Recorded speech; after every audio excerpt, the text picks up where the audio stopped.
What could be more perfect than the Perfect Sketchbook? The Perfect Sketchbook Show. Perfect!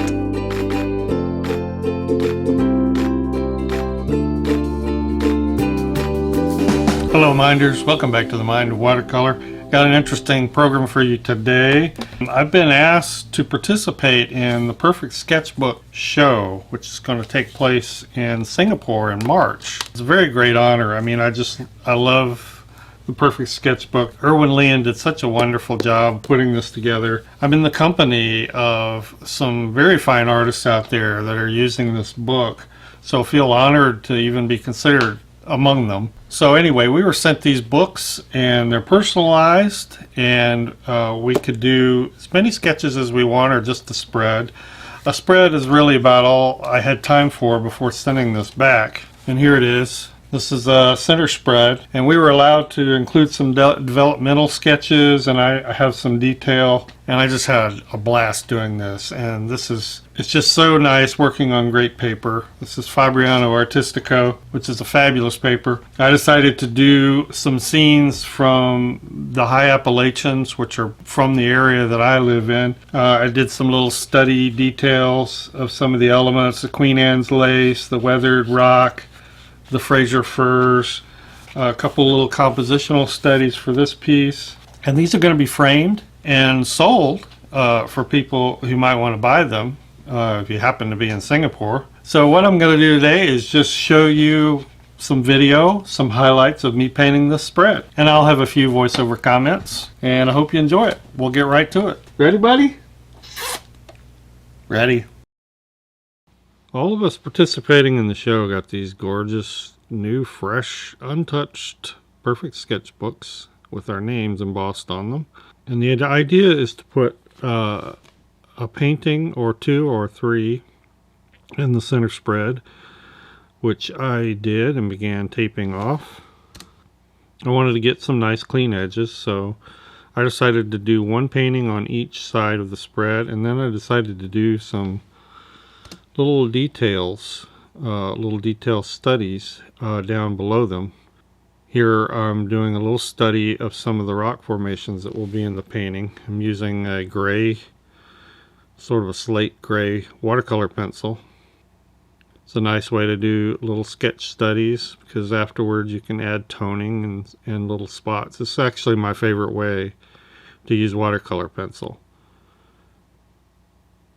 And these little toned sketches actually work really, really well as underpaintings or underdrawings for a finished painting. But here I'm just using it as a study sketch. Just a little bit different take on the rock formations that I will be painting in the painting above it.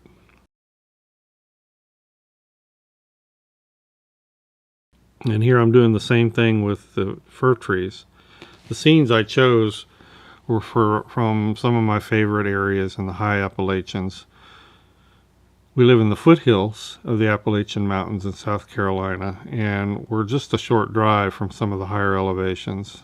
These Fraser firs are common up along the Blue Ridge Parkway, and so I'm just using a green watercolor pencil to do some quick little study sketches of the fir trees. Kind of get in the zone of being a fir tree, you know? Be the tree. But I thought they might make some interesting little additions and developmental things for the margin below the painting. And now I'm just using regular watercolor off my palette to kind of fill in. Another really great way to use watercolor pencil. It's best, I think, used as a supplement to regular watercolor.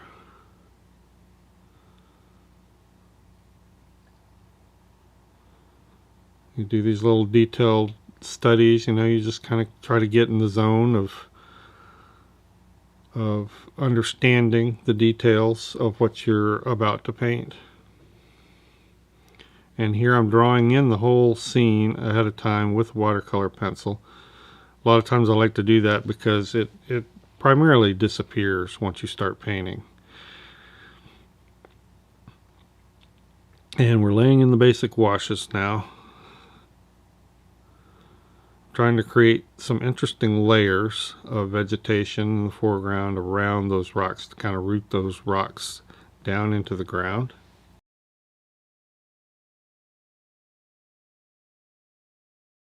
And blocking in the background now with wet and wet washes. Using a big old quill or mop.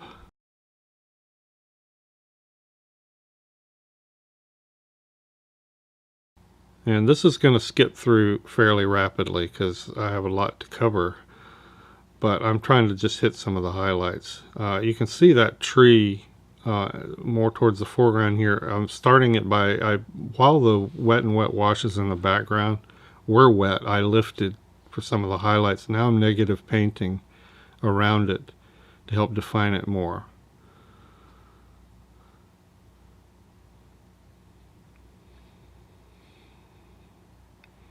So the lifting and the sort of rough placement of the tree kind of helped me visualize where I needed to negative paint. And now just laying in a warm wash over the rock formations. These weathered rock formations are really cool. They sit up on these mountaintops and they just get sort of blasted by extreme weather.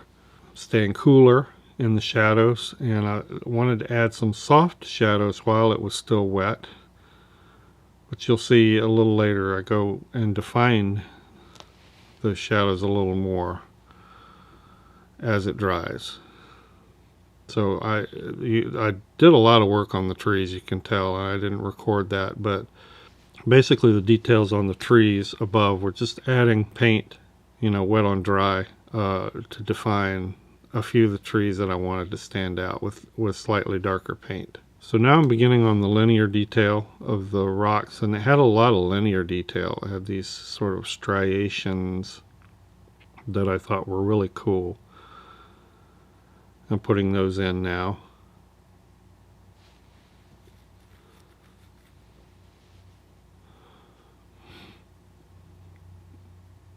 You could do this with a rigger, but I thought this sable of mine, this is an Escoda Reserva sable, it just has a beautiful tip to it. And so at any point I can then put these broader washes in to help start modeling the light. Detailing these little linear cracks in the rock was just a lot of fun. It's real easy to get detail drunk doing something like that, so you have to constantly think what serves the painting best, and where going further would be too far. Now I'm adding a little shadow at the base of this little grouping of weeds and stuff over on the right, and adding a few details. You can see on the far right there how I use those layers of vegetation just to create some contrast. And you can see also the tree trunk of that main tree is really dark. It really recedes. It was in a lot of shadow. And so some nice loose texture I thought would work great here on the foreground. So just spattering some of that in. And I'm pretty close to being done here. Now here's one of my favorite ways to use gouache, and I know we're talking about getting into gouache more on my channel, and this is primarily how you'll see me bring it into watercolor. It's just a touch here and there to add a highlight where I think it really makes it pop. This is a M-gram gouache, and it's a yellow green. Another way you could do it is actually pop those in white and then as a backer, and then glaze over them with a yellow-green watercolor. That works really well too. But I didn't get carried away. I left the tree probably still 75% watercolor, and just, put those highlights in to make that tree pop. Over to the next side of the spread. This was a little ways away from the scene on the left, and there's a little meadow, kind of glade, I guess you might call it, where there were some Queen Anne's lace growing over the edge of this fence. I kind of concocted a lot of the scene from several references but there was a lot of Queen Anne's lace there, and there was this cool looking fence. So I wanted the dark background to make that lace pop. Queen Anne's lace is all over the place around here in the summer. It's really just a weed. Now I've already popped in the lower part of the background, and I actually intended to record that, but my memory card was full. But it was just a wet wash of a light green with a few strokes in there while it was wet to start getting across the grassy texture. So on to the fence and laying in the base washes here. You know, things like fences, it's great to put in weather detail, which I'm starting to do here. But you want to get values right. You want to get a nice strong light source. And I actually exaggerated this greatly over my reference because it was a rather flat gray day. So I'm having a strong above right light coming, and I'm making the shadow side of these as dramatic as I can. I still want them to stand out over that grassy area behind it. But another area that's really fun, and that's, I'm sort of dry brushing in and drawing in linearly some of these weather details on the boards. But those are fun to do. And most of the weather detail done. I'm lifting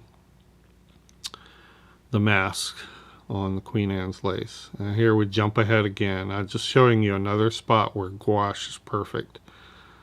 That could have been masked off, but I didn't know exactly where I wanted those stems, so that's where gouache comes in. I had already painted, you can see I'm starting to paint the stem details below. I'd already done that and adding more detail over the grasses. And now I'm popping in the lighter ones in gouache, and you can see also the grass line over the dark background has been sort of filigreed and detailed with gouache. And so I'm following that same technique here with this Queen Anne's lace, and I'm weaving in some of these lighter ones. You know, Queen Anne's lace is very lacy looking, and it really looks like a cluster of tiny little flowers, but really all your eye sees are little shadows underneath. So with detail like that, it's important just to be suggestive and not get carried away. So all I did was add the shadows that I could perceive. Sometimes it helps to squint when you're looking at reference, so you don't get carried away with all the little flowery details. So essentially that's all the detail I added with some of the shadowing. And the fun part, lifting the tape and seeing what it looks like with a clean edge. And I think these spreads really represent well what I love about the area I live in upstate South Carolina and the Appalachian Mountains. And I'm excited to have this in the show. And here we have a look. Probably I've done some more fiddling after I took this video. Here's a look at the compositional studies I did. And I also popped in a little more detailed study of the Queen Anne's lace. So this will be framed and hung in the show, and I hope to have more details on the show because I don't have them yet, but it'll be in March. If you're in Singapore and happen to see this, maybe you'll be able to go. Don't know yet what I'll offer this for, but it'll be framed and sold. And I thank you all for watching. This was so fun. I hope you enjoyed it. And thank you, patrons, for being my sponsors. So proud to call my viewers my sponsors. And we'll see everybody in the next video. Bye-bye.